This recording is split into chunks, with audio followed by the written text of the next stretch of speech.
Let's cross to London now, where some of these same issues have been playing out. I'm joined as ever by the editor of Spiked Online, Brendan O'Neill. Thanks for joining us, Brendan. You've picked up on this. You've had protesters out in the streets in London. Therefore, lockdown must be over.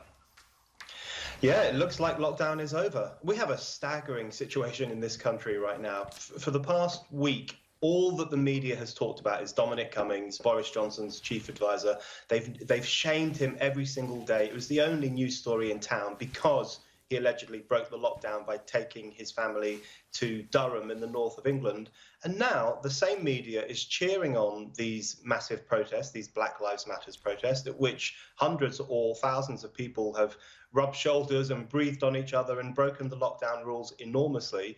And the double standard is just, it's almost incomprehensible. It's this kind of pathological hypocrisy that we have where people have gone without for a long time, and these protesters seem to play by different rules entirely. Yeah, well, hypocrisy, I think, crosses borders just as easily as a pathogen, Brendan, because we've had the same hypocrisy here playing out in media and the politics, where just weeks ago the media and politicians were screaming about Australians turning up at the beach or having a barbie in their backyard, and now they're too frightened to take on Black Lives Matter protesters gathering in their tens of thousands in the middle of the cities. Now, the medical argument has to be consistent, doesn't it?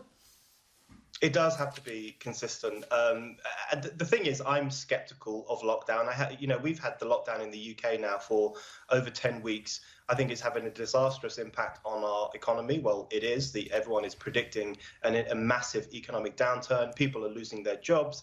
People have sacrificed an enormous amount. I think it's gone on way too long. So on one level, I'm happy that people are breaking it. But what really infuriates me is that anyone who visited a loved one when they shouldn't really have, anyone who went to the beach for a beer, anyone who did any of these perfectly normal, perfectly safe things were chastised in the media, were really harangued and told that they were evil and they would kill old people. And none of that is being said about the protesters. And what I think the left is really signalling, it's really saying that their views and their lives are more important than ours. So if we protested against lockdown, we were evil, but when they protested in relation to Black Lives Matter, they're good. And it's that hierarchy that I really don't like. That moral superiority. It also plays into a favourite theme of mine. It actually demonstrates that, and you and I have talked about this before, and that is the way the media political class, the politicians and so many in the media, don't listen to the mainstream. They don't care about mainstream people.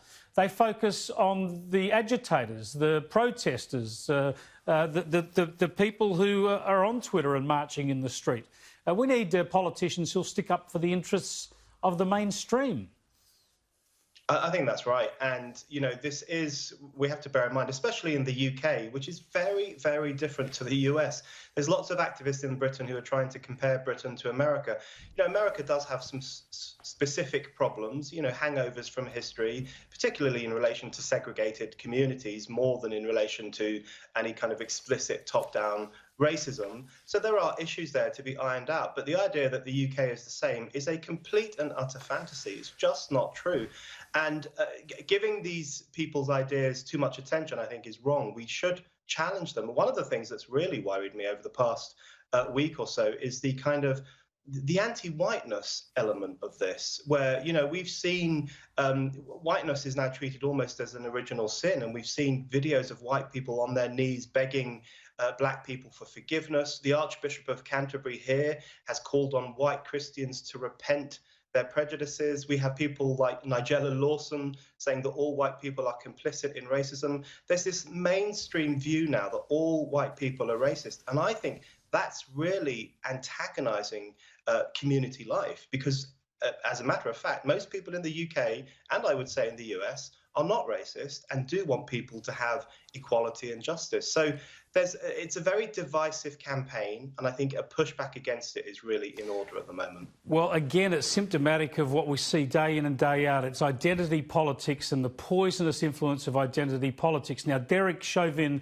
that Minneapolis police officer, in my view, is an evil, racist, uncaring, callous man who must be responsible for his actions. I don't bear any guilt for his actions.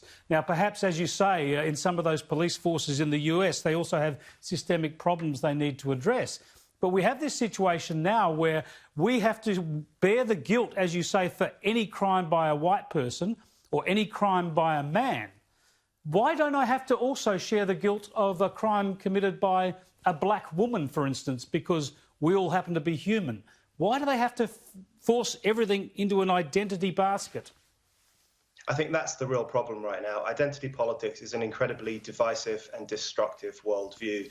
And there is this attempt to establish almost collective racial guilt for the brutal killing of George Floyd. And I completely agree with you that the officer who did that is evil, in my mind, deserves the highest punishment possible, and the other officers who didn't intervene are wicked too, and they really must be brought to justice. But the extrapolation from that awful crime to say that all white people bear responsibility for this, all white people bear responsibility for the history of slavery, the history of colonialism, this is really a new project of collective racial guilt, which is always a bad idea, and it really grates against the reality, which is that modern-day white people are far less racist than that it used to exist in the past. They're far more open, accepting. You know, we live in tolerant societies, and this attempt to depict our societies as backward and racist, I think that's the really destructive component here. Well, thanks for joining us again, Brendan. And like me, why don't you get out on the weekend and protest against us not being able to be outside unless we're protesting? Yeah, I agree. Thanks, Chris.